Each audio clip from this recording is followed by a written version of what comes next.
Julia and Geraldine live with their father in their new home in a small town.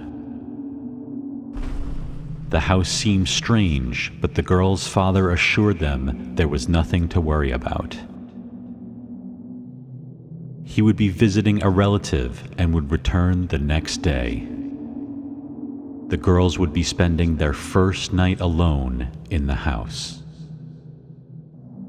Now Julia and Geraldine, though twins, were of vastly different temperaments. While Julia was a girl of indomitable spirit who knew no fear, Geraldine suffered from agonies of timidity and knew nothing else. When night fell and found them alone in the house, Julia could scarcely contain her delight at the adventure, while it was with difficulty that Geraldine could support the tremors that shook her girlish frame. Imagine then how differently they were affected as they lay in their bed in their room towards the top of the house when they distinctly heard from far below a noise as of someone moving. Julia sat up in bed, intent, unafraid, curious. Geraldine shivered with fear. Julia said she would go downstairs to investigate. Geraldine begged her to stay.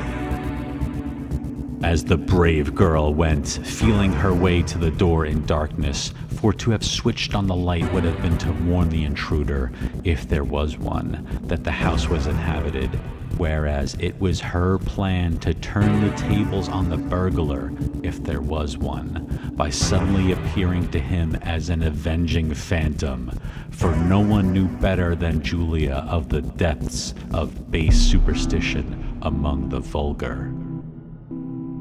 A little calmed by her sister's nonchalance, Geraldine lay still as a mouse in the darkness, with her pretty head beneath the bedclothes. Not a sound came from the house. The very stillness of the house pushed Geraldine to a new level of terror. Then, as though to test her grit, came a dull noise from below. Geraldine restrained a scream and lay breathless in the darkness. The dull noise, however, was not repeated, and presently Geraldine grew a little calmer, thinking that maybe her sister had dropped a slipper or something of the sort. It was as she was praying a prayer that her ears grew aware of footsteps ascending the stairs. Her first feeling was one of infinite relief. Of course, Julia had been right, and there had been nothing downstairs but a cat, or perhaps a dog. And now Julia was returning, and in a second they would have a good laugh together. Indeed, it was all Geraldine could do to restrain herself from jumping out of bed to meet her sister when she was assailed by a terrible doubt. Suppose it was not Julia ascending the stairs.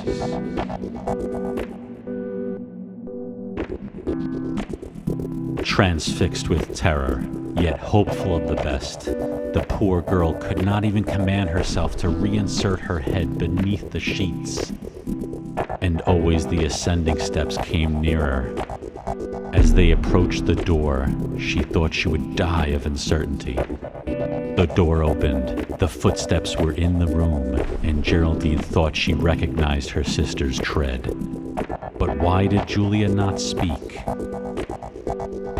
Why this intolerable silence? Geraldine, peer as hard as she might, could make out nothing in the darkness.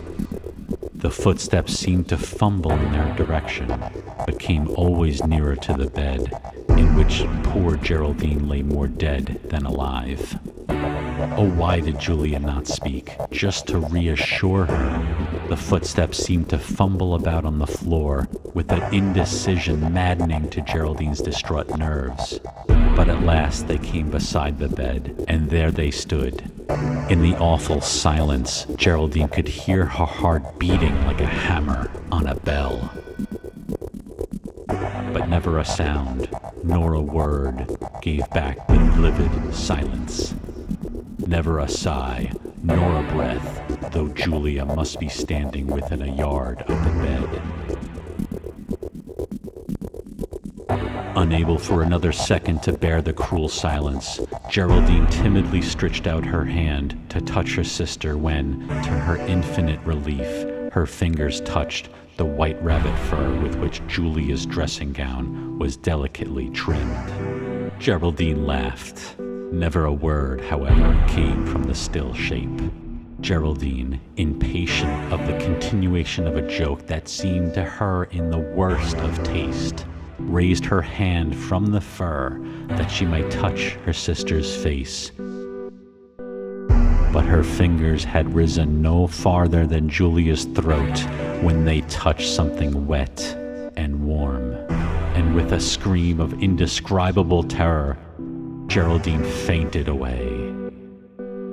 When their father came home early the next morning, his eyes were assailed by a dreadful sight.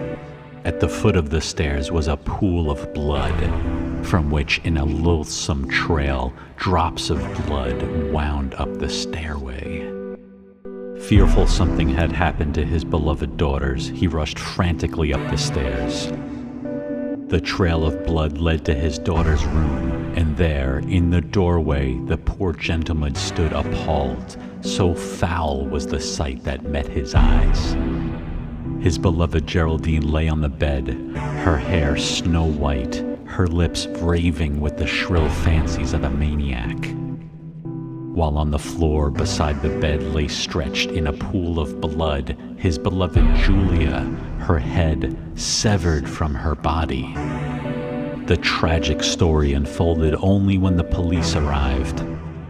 A crazy murderer had escaped from the nearby asylum, invaded the house, and decapitated Julia. It then became clear that Julia, her head severed from her body, and therefore a corpse, had come upstairs to warn her timid sister against the escaped lunatic who had just invaded the house. However, the police consoled the distracted father not a little by pointing out that the escape of the homicidal lunatic from the asylum had done some good, insomuch as there would now be a room in an asylum nearby for Geraldine.